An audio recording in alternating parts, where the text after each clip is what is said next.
Bueno, varias de estas cuestiones ya se las adelanté, pero es importante que sepan que esta es la única evaluación individual del semestre para acceder al coloquio. Entonces, tiene una relevancia importante para, digamos, el desempeño de ustedes, a lo largo de la cursada y para el momento de dar el examen final. Pero tiene, además del objetivo de evaluarlos de manera individual, el objetivo de lograr, como articulamos y traccionamos conceptos con el caso de estudio, lo que queremos también es impulsar una profundización del trabajo de campo, que cada miembro del grupo profundice un eje de análisis y después en un proceso de integración estamos más cerca de armar la síntesis y cerrar la etapa. La etapa 2, que estamos transitando ahora, que es de análisis, cierra con la entrega del esquicio. Luego nos queda una etapa de hacer síntesis, que es la etapa 3.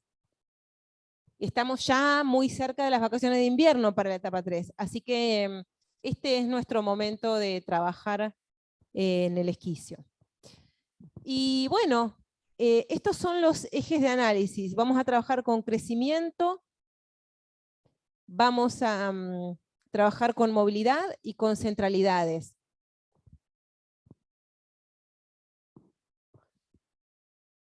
Vamos a trabajar como punto de partida, nuestro punto de partida va a ser lo que hicieron hasta ahora, lo que les dije antes. Hoy tienen que organizarse y tenemos que registrar con los y las docentes cuál es la situación de los grupos en relación a tener la estructura urbana, a tener analizadas las vialidades, reconocidas las centralidades, analizada la movilidad. Bueno, todo lo que tengan y todo lo que les falte tiene que quedar sobre la mesa plasmado hoy para poder ayudarlos nosotros a organizarse para que eso se complete en breve. Porque el trabajo que se afronta ahora es un trabajo basado, conceptual, basado en el caso de estudio. No veo nada ahí. Bueno, lo que ustedes van a entregar, ya se los anticipé, es una entrega impresa en hojas A3 para enchinchar a las 6 de la tarde del martes 31. El trabajo de taller que van a hacer cuando lleguen, van a trabajar con compañeros de distintos grupos que trabajaron su mismo eje de análisis. La presencia va a ser controlada, tienen que venir o justificar su ausencia porque es parte del proceso de evaluación, porque la evaluación se termina de completar no con la entrega, sino con el trabajo en clase de ese día. Y van a entregar por medios digitales el PowerPoint de 5 minutos explicando, relatando sus 5 respuestas. En cuanto al crecimiento de la población, hemos hablado bastante. Chacho dio una clase, Horacio Martino dio una clase hace 15 días. Hemos hablado en la clase inaugural y en la presentación del trabajo práctico respecto de que nosotros tenemos que saber cuánta población habita el barrio y qué densidad de población tiene el barrio para pensar qué podemos hacer. Como nosotros estamos construyendo un diagnóstico, tenemos que saber, tenemos que partir de esa información. Tenemos que saber cuánta población hay. Y tenemos un problema. Mañana es el censo nacional. No tenemos datos actualizados de población. ¿Pero qué tenemos? Tenemos los datos de población del año 2010 por radio censal para poder... Esta es una imagen que, bueno, la van a tener con distintos zoom, donde lo que se ve acá son las unidades, estos polígonos que ustedes ven acá, son los radios censales del año 2010. ¿Saben ustedes lo que es un radio censal? Alguien diga no si no sabe, pero no se queden callados porque les estoy preguntando. ¿No saben? ¿No? Perfecto. No hay por qué saberlo, pero hay que preguntar qué es. Es un polígono, es una unidad espacial que se define para poder dejar a cargo de un jefe de radio el relevamiento censal que se hace cada 10 años, a veces cada 12, a veces cada 11, bueno, nosotros vamos variando, ¿no? La pandemia como que nos complicó un poco el censo del 2010, pero se define de manera arbitraria respecto de las condiciones territoriales. En realidad se trata de aproximar la cantidad de población para que a cada jefe de radio y a cada censista le quede más o menos la misma cantidad de población para controlar que se haya censado. Entonces lo que se ve es que donde hay más población, los radios censales son más pequeños y donde hay menos son más grandes. Con lo cual hay una especie de correlato que no es infalible entre el tamaño del radio censal y la densidad de población. Tiende a ser más denso, tiende a haber más población en menos superficie en los radios chiquitos de las áreas centrales. Entonces lo que ustedes van a tener, esto que ustedes ven acá, estos polígonos verdes de líneas de trazo, son los límites de las localidades que contienen a sus barrios. Y adentro de ellos hay un número de radios censales, y adentro del radio censal está el número de habitantes que fue censado en el año 2010. Entonces ustedes tienen que identificar a dónde están sus barrios aproximadamente para estimar cuánta población en el barrio había en 2010. El dato de cuánta población había en la localidad, que también lo tienen que tener, es parte de las preguntas que se hacen en el esquicio, es un dato censal. En la información que ustedes tienen está el dato de cuánta población había en cada localidad de La Plata en el año 2010. Este es un trabajo, digamos, de construcción de datos que tiene que armar, ¿no? Entonces acá se ven los radios censales, 1163, 891, bueno, esto es Altos de San Lorenzo, una parte, y la otra parte, Villa Elvira, con cada uno de sus radios, con el dato de la cantidad de población que tenía en ese momento, a lo largo de todo su territorio, y Arana, que tenía esta cantidad de población. Bueno, estos datos que son de 2010, son insuficientes para trabajarlos hoy. Hay muchas cosas que no podemos responder porque 12 años después hay mucha más población y por lo tanto hay mucha más complejidad en el territorio que estamos estudiando, en todo el territorio. Yo les di hace unas 3 semanas atrás este link que es del precenso de viviendas que se hizo en el año 2019 en todo el país. Este censo de viviendas que está para todo el país, si ustedes entran a ese link que está en nuestra página de Facebook, puesto hace un tiempo atrás, lo que les muestra son los radios censales, esos que vimos del 2010, esos que estaban en líneas negras recién, acá se ven azules, y si ustedes se paran en uno de ellos, que puede ser un partido o un radio censal, al lado se abre un cartelito como aquel que dice el total de viviendas que hay. ¿Para qué nos sirve esta información? Fíjense, yo acá cliqué radios censales que corresponden a los barrios de ustedes. ¿Lo ven? Y ahí se abre el cartelito y dice cuántas viviendas hay, de qué tipo. Bueno. Esta información de cantidad de viviendas, si nosotros le aplicamos ese promedio de 4,2 habitantes por vivienda que nos dio La Plata en el año 2010, podemos tener un estimado de población. A un día de tener el censo es mejor que no tener nada. Y es mucho mejor que el dato de población del año 2010. Porque además en todo este territorio hubo un enorme crecimiento residencial de la mano de los Procrear y de la mano de villas y asentamientos. Entonces es necesario actualizar el dato 2010. Que ustedes se interesen en saber este territorio que están mirando, cuánta gente contiene, cuántas personas la habitan. Porque después esa información nos va a servir. La información de población es una información que va a usar el eje de crecimiento, pero va a usar el eje de movilidad, y van a usar todos los ejes. Porque el dato de población es un dato que van a necesitar. Entonces tienen que sentarse a construir ese dato para su pequeño barrio, para su chiquito barrio. Ahora, cuando se trata de crecimiento de la población, nosotros tenemos que ver un poco cuáles son las cuestiones, cuáles son las preguntas, cómo crece ese barrio. Yo puedo ver por cantidad de población, que es lo que estaba explicando recién, y también por cómo se desarrolla la mancha urbana en ese barrio. ¿Y cómo yo puedo distinguir eso? Bueno, puedo trabajar con planos de densidad de población para ver en mi barrio qué me da, si son, cómo se compone, si mi barrio es dentro de la localidad la zona menos densa o la zona más densa. Puedo ver cómo es el tejido que compone ese barrio, si es un tejido compacto, si es un tejido abierto, si hay mucha tierra vacante, ¿no? Si hay instalaciones industriales que quedaron obsoletas, si hay muy poca utilización, si se está loteando ahora, lo que vimos en el barrio, cómo está creciendo. Si está creciendo acorde a las infraestructuras, ya sabemos que no.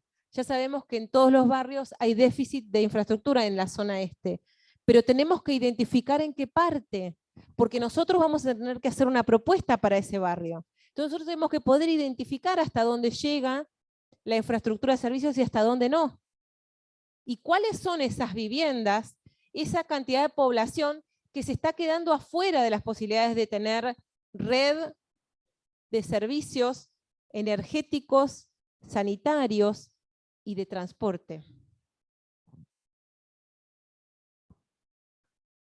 Entonces después vienen unas preguntas, las 5 preguntas, ¿no?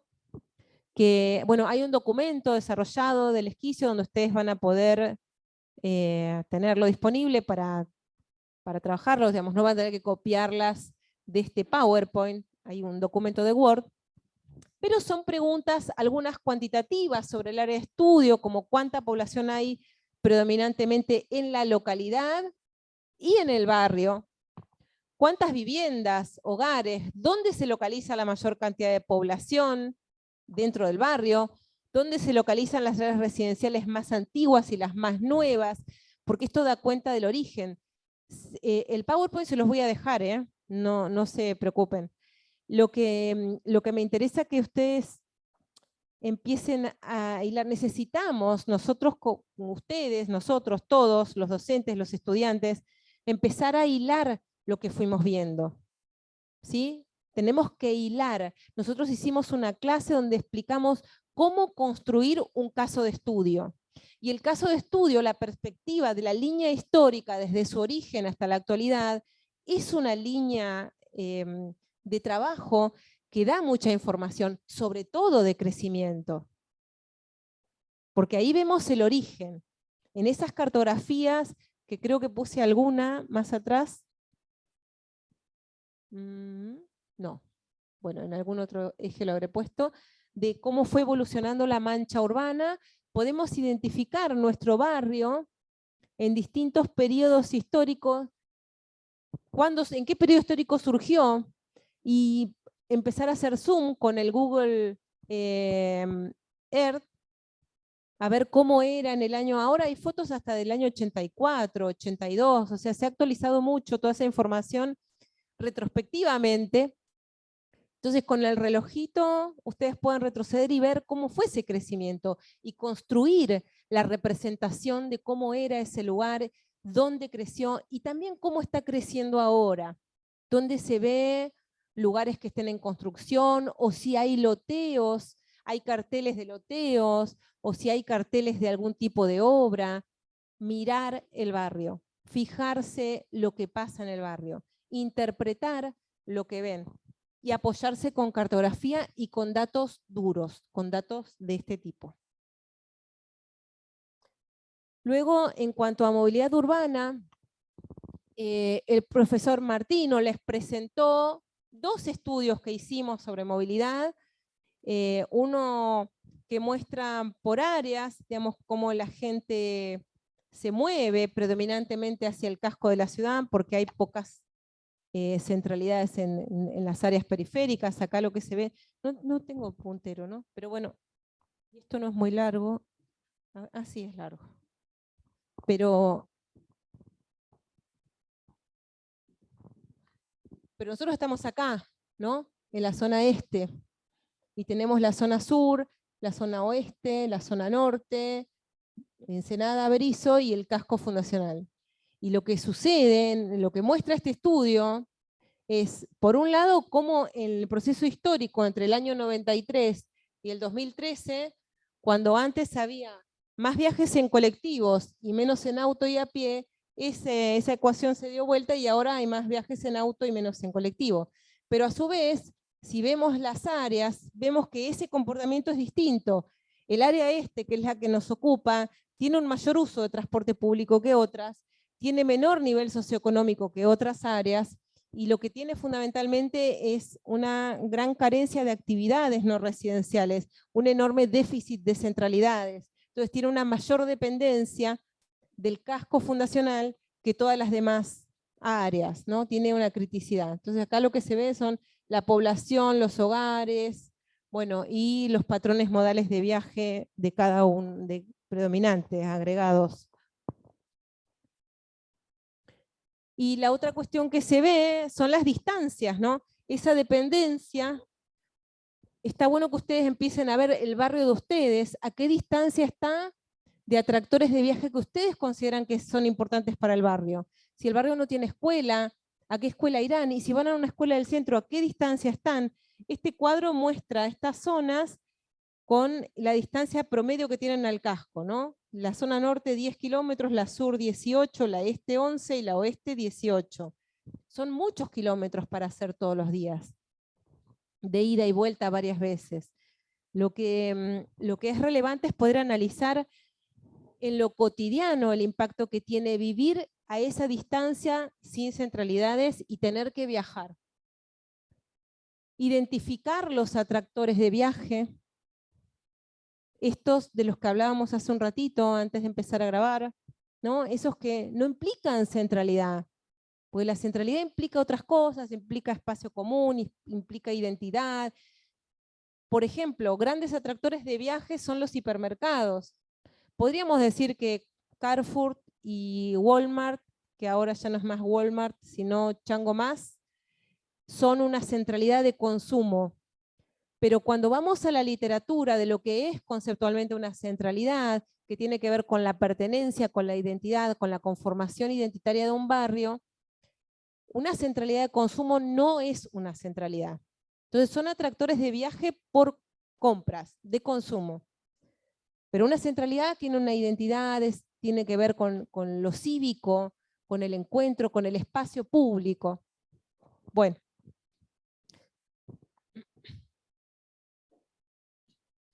Las vialidades, que es algo que les pedimos para las infraestructuras, para el plano, la construcción de la estructura urbana. ¿Cómo son las vialidades? Una estructura urbana no se compone solo de las infraestructuras principales. Las jerarquías que tienen y cómo se relacionan nos muestran cómo se mueve la gente ahí adentro, cómo se puede mover. Y también podemos ver qué déficit tiene en relación a esas jerarquías, ¿no? A esos planteos. Entonces es importante caracterizar esas vialidades. Si tienen una escala muy chiquita, por ejemplo 7 que se va achicando hacia el fondo, que en una parte se ensancha y tiene ciclovía, pero tiene características de ruta. Bueno, la circunvalación, la propia circunvalación, la calle 80, la calle 72, distintas infraestructuras jerárquicas de distinto grado, de distinto alcance, de distinta escala, que van estructurando los barrios, que les dan salidas a barrios vecinos o al centro de la ciudad. Entonces, caracterizarlas nos sirve porque nosotros estamos haciendo un diagnóstico. Y nosotros tenemos que ver si es factible en ese barrio transformar la forma de crecimiento y la movilidad de la población. Y si no conocemos cómo son las infraestructuras, con qué barrios se conecta y con cuáles no, qué bloqueos de comunicación vial tiene, no vamos a poder proponer. Esto es en clave de diagnóstico.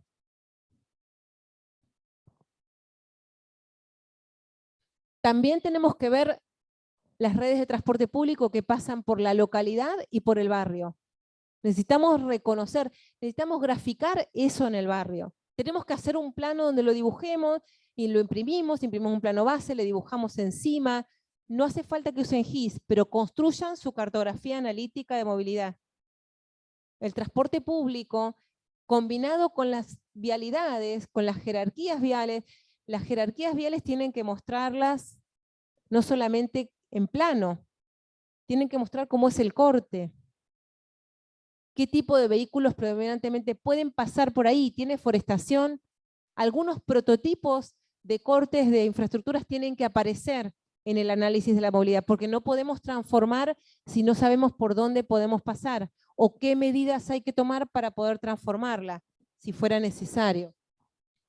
Este es un plano de los recorridos de transporte público actualizado al año, no sé, tal vez 2018 o 19, con una base de densidad de población, porque la densidad de población tiene un vínculo con la sustentabilidad económica del transporte público. Y es lo que explica por qué el transporte público tiende a ser bastante poco frecuente y de mala calidad en lugares donde hay poca gente, ¿no? Entonces, lo importante es que ustedes analicen, hagan zoom y analicen qué pasa en su barrio y dibujen esos recorridos con las paradas.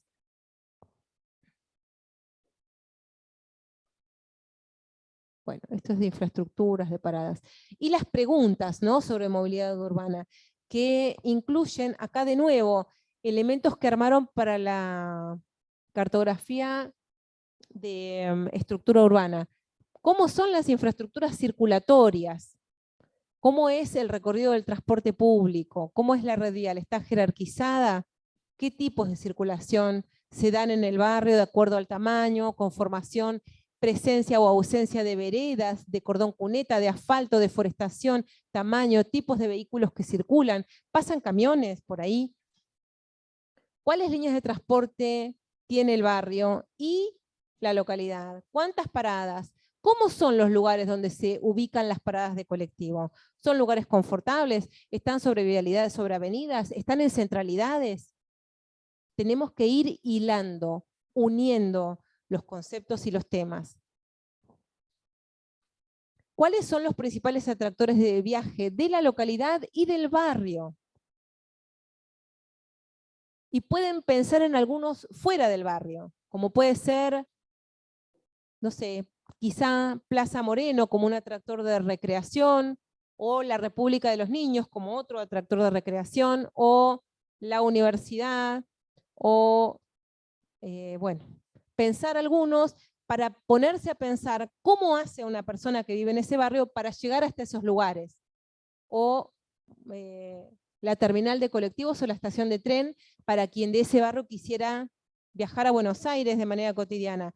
Piensen en esos atractores y analicen las posibilidades de movilidad que tiene la gente que vive en ese barrio. También, bueno, un poco pensando y recorriendo el barrio, ¿qué modos de transporte son posibles de usar ahí?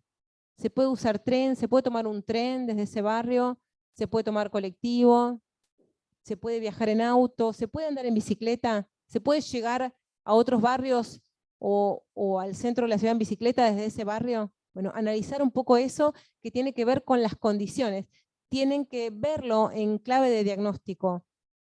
¿Cuáles son las condiciones actuales para poder utilizar cada uno de los modos de transporte posibles en ese barrio que ustedes están analizando? Y las centralidades. Bueno, acá hay que ver cómo es el tejido del barrio en la localidad y en la ciudad. Y ver esto que hablábamos al principio, a dónde se concentran actividades no residenciales, pero que además empiezan a generar una cierta centralidad cívica, ¿no? Que hay algo de administración pública, privada, escuela, tal vez iglesia, plaza, lugares que en algunos barrios terminan siendo improvisados, pero que uno tiene que esforzarse para reconocerlos porque están.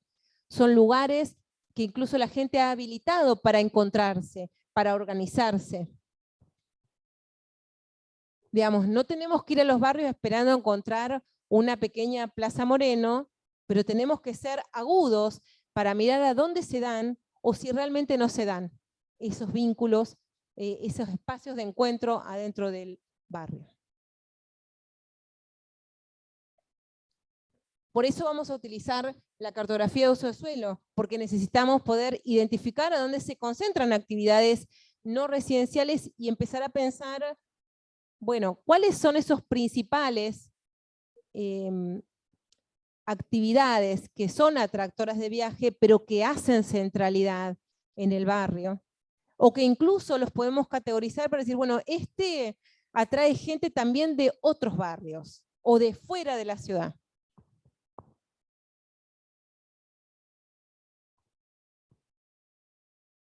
Esta es una cartografía de centralidades que hizo una de las becarias de investigación en el instituto nuestro, donde se basó en las actividades relevadas y la cantidad de población, ¿no? Es una combinación de actividades fundamentalmente de cantidad de población, con una base de densidad debajo. Lo importante es que ustedes hagan foco en el barrio y en la localidad, en relación a la ciudad, para ver cuál es la situación que ven en el barrio. Y las preguntas, ¿no? ¿Qué entiende por una centralidad? Hay un texto que habla de centralidad. El esquicio tiene un acompañamiento de un texto para cada tema. ¿Qué entiende por un sistema de centralidades? ¿Cuántas centralidades reconoce en el barrio? Quizá no hay ninguna. No estamos dando por sentado que hay más de una, ni siquiera que haya una. Pero tienen que ser agudos para pensar, para ver cómo se compone esa o esas centralidades barriales, qué actividades no residenciales son preponderantes en el barrio, cuáles actividades están significativamente ausentes en el barrio, de acuerdo a lo que ustedes discuten, a cómo ustedes ven que vive una persona que habita ese barrio. Porque nosotros estamos trabajando, como hablamos al principio en cada clase, en clave de diagnóstico, pero además de trabajar en clave de diagnóstico, estamos tratando de entender la cotidianeidad de las personas que habitan el barrio. Entonces, cuando nosotros pensamos en centralidad, nos ponemos en el lugar de un habitante y decimos, ¿a dónde voy yo cotidianamente? ¿A dónde iría? ¿Qué necesitaría que haya en este barrio? ¿Cómo resuelve la gente su cotidianeidad en este barrio? Para ir a la escuela, para llevar a la escuela a sus hijos, para ir a trabajar, para ir al centro de la ciudad, para viajar a Buenos Aires. ¿Cómo lo hacen? ¿No? Hay que ponerse en ese lugar para poder andar un poco el camino de la mirada de lo cotidiano, ¿no? Para que el análisis del barrio no sea un análisis tan distante, sino que se pongan ustedes en sintonía con ver qué le falta a ese barrio o qué tiene bien para poder responder estas preguntas. ¿Qué tipo de actividades se desarrollan ahí? Pueden ser actividades también de organizaciones barriales, o sea, hay que mirar el barrio, hay que hablar un poco ahí con la gente. ¿Se conecta la centralidad del barrio mediante algún tipo de vías de comunicación con otras centralidades barriales? ¿Considera que la población del barrio cuenta con lugares de encuentro que estructuran el barrio? Descríbalos, grafíquelos si considera que existen. Y de acuerdo con la bibliografía de este eje, ¿qué problemas o déficit encuentran las centralidades del barrio o localidad en estudio? O sea, hay un concepto de centralidad que está en el artículo. ¿Cómo pueden ustedes valorar las centralidades de su barrio acorde a esa ideal teórica que aparece en el artículo? Explicarlo en términos cuantitativos y cualitativos. Cuantitativos es cuántas actividades hay, cuántas faltan, a qué distancia están, y cualitativos, cuán intensa es el despliegue de actividades o cuánto falta en relación a la pertenencia, a la identidad de ese barrio, ¿no? Hay que observar, hay que ir construyendo y discutiendo entre ustedes lo que ven para poder responder estas preguntas que tienen una responsabilidad individual por una cuestión pedagógica de calificación, pero que su construcción es colectiva, y es colectiva dentro del grupo, y es colectiva dentro de las comisiones, ¿no? Porque como les dije, la clase del martes 31 a las 6 de la tarde, vamos a pedir especialmente que sean puntuales, vamos a trabajar todos juntos, adentro de cada comisión, por eje de análisis. Y vamos a hacer el grupo de 7 que sean, o 5, van a hacer una conclusión colectiva y después van a exponer todo y después van a bajar a sus grupos para cerrar la evaluación. Así que, bueno, hasta acá la presentación. En un ratito les voy a compartir en Facebook esta presentación y el documento de Word también en Google Drive, en realidad, para que ustedes lo tengan disponible, y escucho sus preguntas si tienen, o las y los docentes, o bueno, lo que quieran comentar. Hablemos.